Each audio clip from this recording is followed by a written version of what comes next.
Fast food has been a cornerstone of American culture for decades, offering convenience, affordability, and consistent flavors that have become part of our national identity. But beneath the familiar logos and catchy jingles, several once dominant chains are facing existential crises. Today, we're examining 7 fast food giants that are struggling to keep their doors open in an increasingly competitive and evolving market. Let's start with Burger King, once the proud challenger to McDonald's throne. In the 80s and 90s, the home of the Whopper stood tall with its flame-grilled patties and rebellious have-it-your-way attitude. Those glory days now seem like ancient history. In 2023 alone, Burger King shuttered over 400 underperforming locations across America, with plans to close even more in the coming years. What caused this royal downfall? Burger King found itself trapped in fast food purgatory. Not premium enough to compete with Five Guys and Shake Shack, yet not cheap enough to battle McDonald's on value. They became the forgotten middle child of fast food, neither special enough for a treat nor affordable enough for everyday dining. Their marketing missteps haven't helped either. Remember the plastic-headed King mascot that looked more suitable for a horror movie than a burger advertisement? Or the infamous Moldy Whopper campaign that showed their signature sandwich decomposing in time-lapse? Nothing builds appetite quite like watching your potential lunch rot before your eyes. And who could forget the Halloween Whopper with its black bun that became notorious not for its taste, but for turning customers' bathroom visits into colorful surprises? Consistency issues have plagued the chain as well. Cold fries, lukewarm burgers, and drive-through lines moving at glacial speeds have driven away even the most loyal subjects. Restaurant Brands International, Burger King's parent company, has attempted various revival strategies, including store renovations, menu simplification, and new value offerings. But customers keep driving past their restaurants, leaving empty parking lots as monuments to better days. Next up is Pizza Hut, a chain that once defined American casual dining. Throughout the 90s, those iconic red-roofed restaurants were community gathering spots where families celebrated Little League victories and teenagers awkwardly shared first dates over stuffed crust pizzas. At its peak, Pizza Hut boasted over 7,000 locations, a cheesy empire that seemed untouchable. Then, the digital revolution arrived, flipping the pizza industry upside down like an unsuccessful dough toss. Third-party delivery services changed how Americans ordered food, and Pizza Hut struggled to adapt, becoming the pizza equivalent of a dinosaur watching an asteroid approach. Between 2018 and 2022, Pizza Hut closed over 1,000 restaurants nationwide, with their market share melting from 25% to just 15% in a 5-year period. Corporate leadership made several business decisions that backfired spectacularly. They abandoned their successful dine-in model, alienating loyal customers who valued the Pizza Hut experience. It's like removing the crust from pizza and wondering why people are upset. Their menu innovation also stalled while competitors experimented with bold new options. Pizza Hut kept recycling old ideas with the creativity of a cover band that only knows one song. Their attempts at artisanal pizzas landed with all the grace of an overcooked dough ball, heavy, disappointing, and instantly forgettable. Kentucky Fried Chicken, once the undisputed king of fast food chicken, is another chain facing significant challenges. From the 60s through the 90s, those red and white striped buckets were staples at family gatherings across America. The Colonel's face was as recognizable as any celebrity, promising finger-licking good chicken to hungry customers everywhere. Fast forward to today, and KFC's once crispy empire has gone somewhat soggy. The chain has closed more than 1,000 locations in the United States since 2010. Their domestic market share in the chicken category has plummeted from 40% in the early 2000s to less than 15% today, a drop steeper than a roller coaster at an amusement park. The chicken sandwich wars left KFC scrambling to catch up.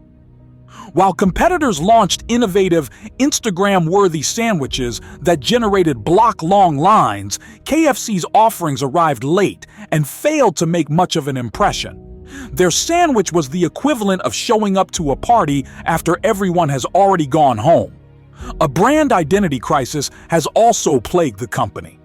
KFC has oscillated between embracing its southern roots and trying to appear more modern and health-conscious.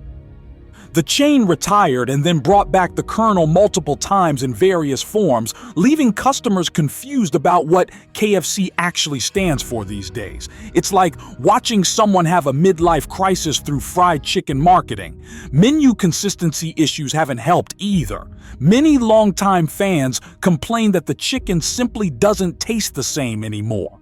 Whether this stems from ingredient changes, cooking methods, or rose-colored nostalgia glasses is hard to determine, but perception is reality in the fast food business. Interestingly, while American locations struggle, KFC thrives internationally, particularly in China, where they operate over 8,000 restaurants. The chain has become so embedded in Chinese culture that it's a traditional Christmas meal for many families there, proving that sometimes the best place to find American fast food success is outside of America. Taco Bell, known for its think outside the bun approach to fast food, is another chain facing significant headwinds.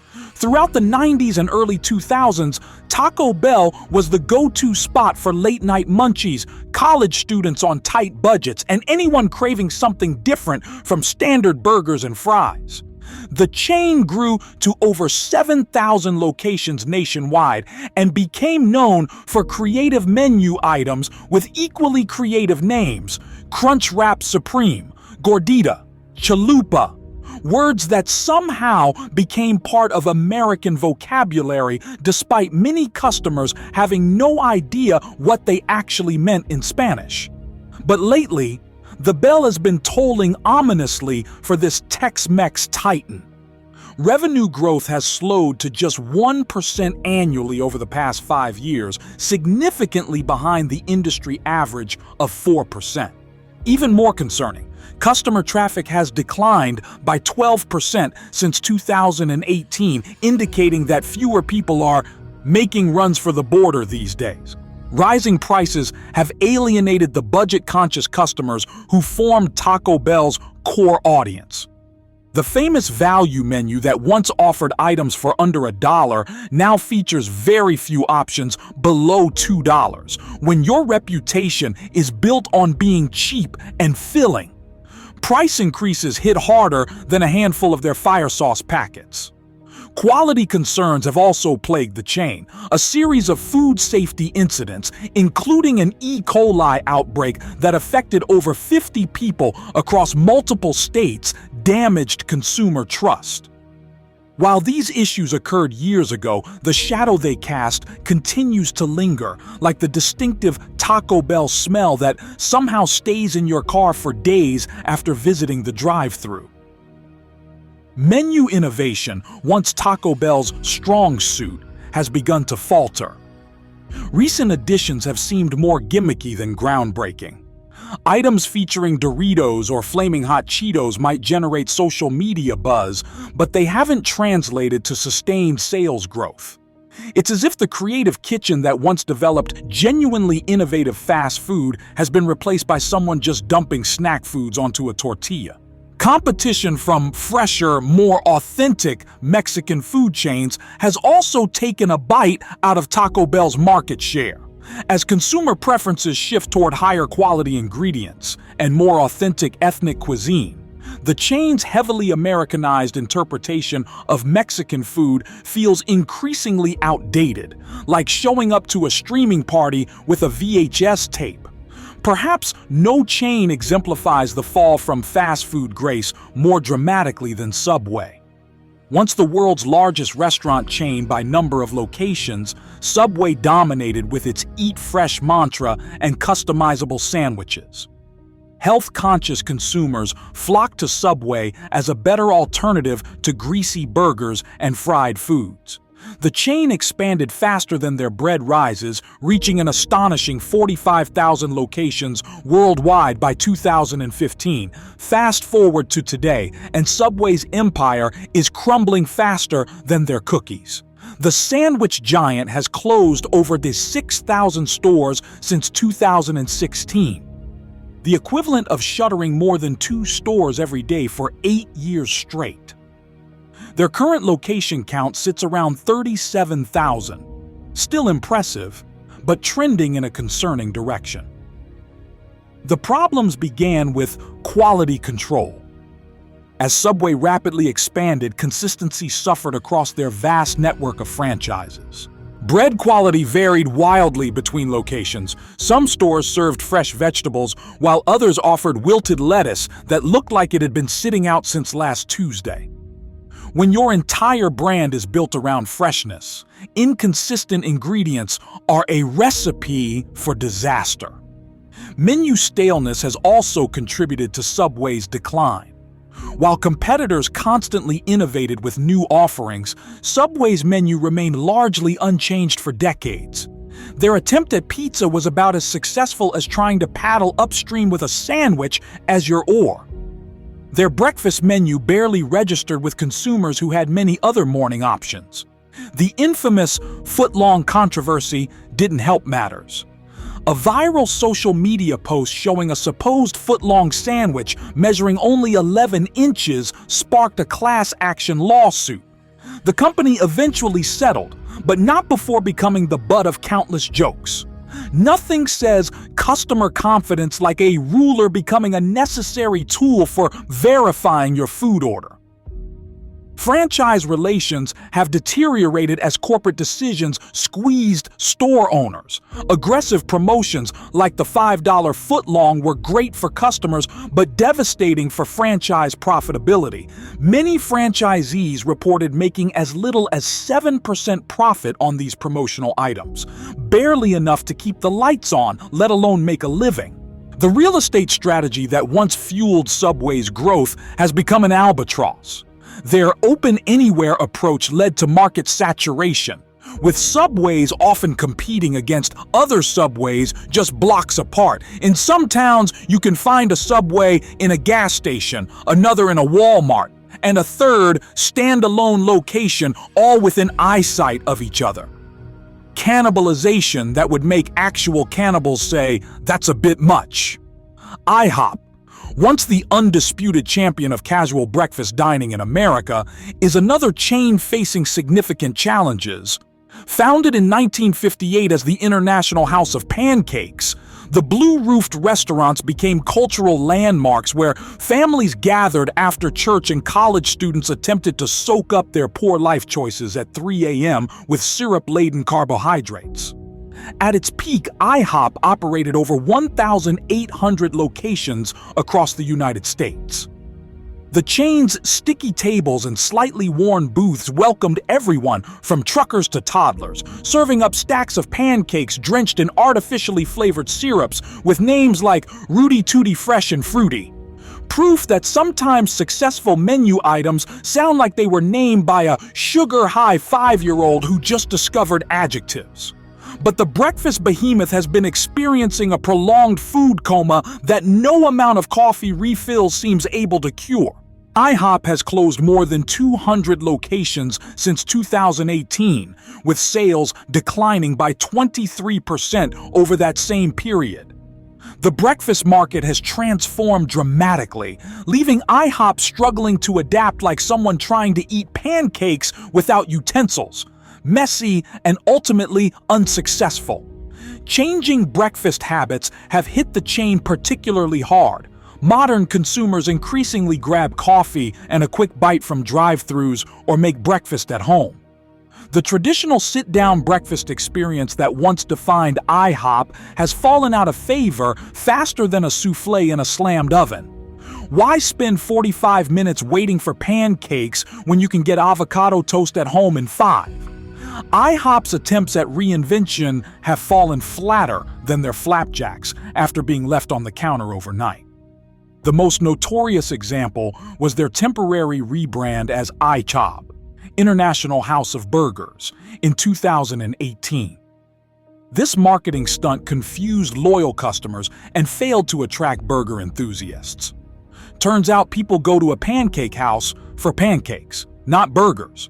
A revelation that apparently required millions in marketing dollars to discover. It's like a fish trying to rebrand itself as a bicycle and wondering why nobody's riding it. Finally, let's look at Dairy Queen, whose famous upside-down blizzard test, where servers would flip your ice cream treat completely over to prove its thickness, was once the ultimate demonstration of quality. Unfortunately, their business model is now doing its own flip, just with far less successful results. Founded in 1940, this frozen treat empire built its reputation on soft-serve ice cream with that distinctive curl on top that's now looking more like their downward spiraling sales charts. During its golden era from the 60s through the 90s, Dairy Queen stands were gathering spots in small towns across America. With over 7,000 locations at its peak, the chain seemed as permanent in American culture as hot summers themselves.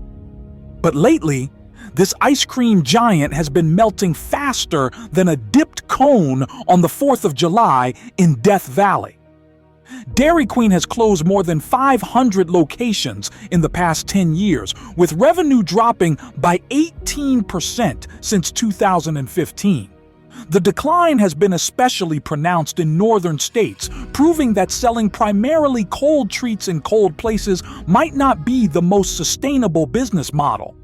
Seasonal dependency has always been Dairy Queen's Achilles heel. Sales during summer months can be 400% higher than winter figures in many locations. This feast or famine cycle makes it difficult for franchises to maintain profitability throughout the year. Economic forces have further squeezed profit margins. Dairy costs have risen by over 35% in the past 10 years, directly impacting their main ingredient. Labor costs have similarly increased, forcing many franchise owners to close permanently. Competition has intensified dramatically.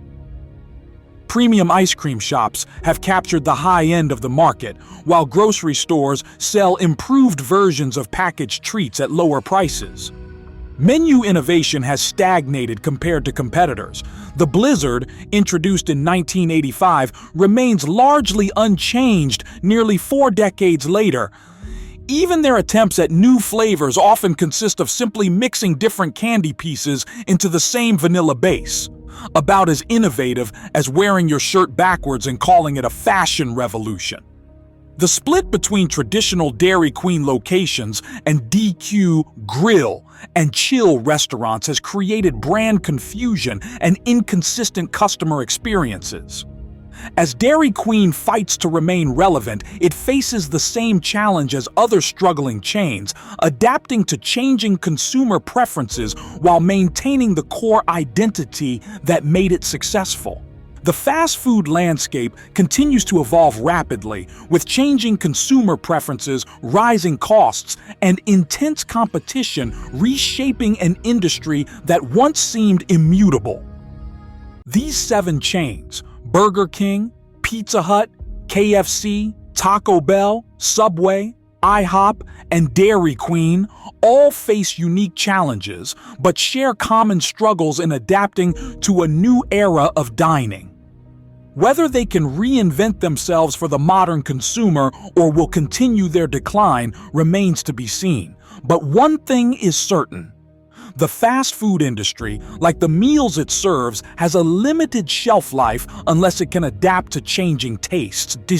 For these 7 struggling giants, the clock is ticking, and the future looks about as certain as a soft-serve cone on a hot summer day.